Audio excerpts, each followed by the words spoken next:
Well, hello everybody. This is my webcam lecture from New Orleans.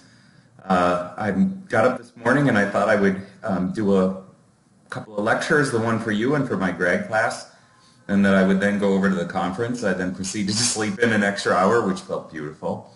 Skip the morning session and put on my workout clothes, so you get to see me looking a little bit more casual. Boy, it's a shame that we don't have very many classes together because this Airbnb has just been a comedy of errors and then this morning a tragedy of errors. So if I get interrupted, it's because I called the police about a domestic that's going on across the hall. All right. What have we got left in talking about perception of speaker attributes? Well, we talked about age, we talked about social class, we talked about ethnicity, we talked about all of these different things. What's left behind now?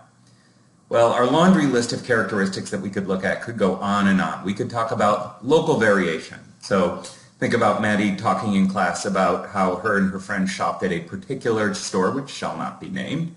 That was something that they showed that at least within that particular school, maybe they and other people showed something about their membership in different social groups by wearing clothes from that particular store. And it could be the case that there are examples of local variation in language that would do the same thing, that would serve the same purpose. I told you a little bit about Norma Mendoza-Denton's work on different groups of girls in a high school in East Palo Alto. And we could probably come up with lots of examples of this. We could also talk about a large body of research that I and others have done on sexual orientation and speech. But we're kind of running short on time, so we're not going to talk about those. We could also talk about characteristics related to speech pathology or emotion.